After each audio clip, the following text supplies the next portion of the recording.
All right, I want to walk through an example of where ultimately intraoral imaging for periapicals is essentially useless or obsolete. I shouldn't say useless. Probably the word is obsolete.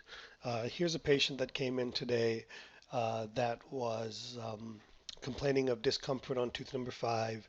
He's been on and off discomfort. We've seen him a few times. He's gone to see various dentists, even endodontist in the past, a few years back, and at this point he's frustrated and simply wants to have the tooth removed. And quite frankly, I told him that as long as he consents and I go through the risk, benefits, and alternatives, I'll take the tooth out. But I also let him know that if this were my tooth, I would try to avoid taking the tooth out if we could see any particular reason. Now, as you take a look at this, nothing it becomes terribly obvious. I think certainly you could say here that, maybe the endo is a bit short.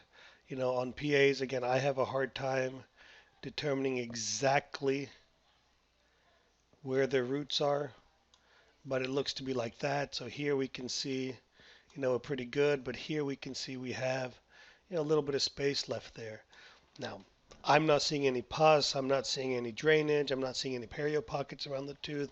He's not even able to give me a very definitive, hey, um, this is the pain I'm feeling.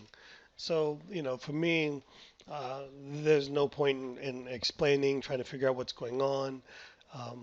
I say let's just go straight to a 3D X-ray. So here I had our team take a 3D radiograph. Again, you can see this is certainly a person who takes pretty good care of his teeth. When he's lost something, wants to save it. It's not like he's generally always trying to lose his teeth. So here we can see um, his Panorex 3D reconstructed pano. And again, nothing is terribly obvious here.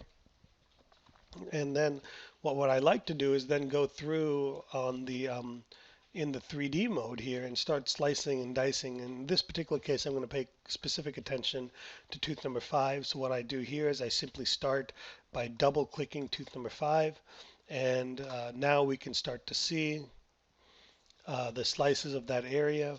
And again, the other thing that I'm noticing right now is that teeth are at angles. A lot of this doesn't make sense. So one of the things that I want to point out is even though our crosshairs are going up and down, this tooth goes like this and like that, while our crosshairs do not.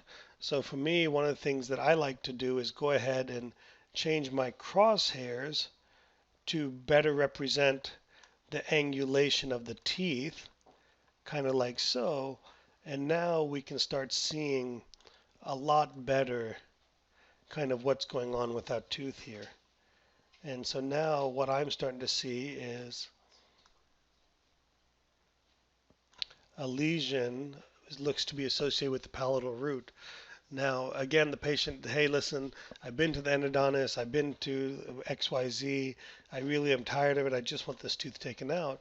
So now this is our opportunity to leverage the technology to really kind of show our patient what it is that we see.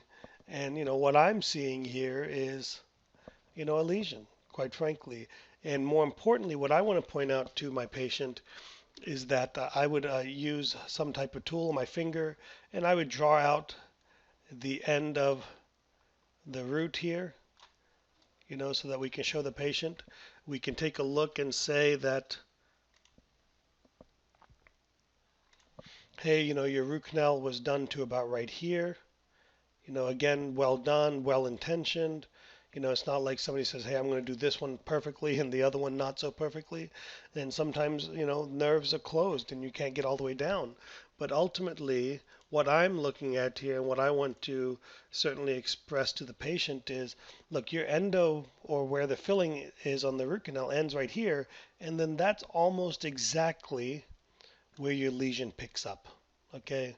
So more than likely, I have a gut feeling that this lesion and your discomfort is associated with a incomplete fill on the palatal root or the back root of the tongue side root of this tooth. And I would recommend some type of retreatment, whether that's full retreatment, whether that's apico, whatever type of retreatment modality the endodontist would prefer to do. So I just wanted to show you guys some things that we see here, and thank you for tuning in.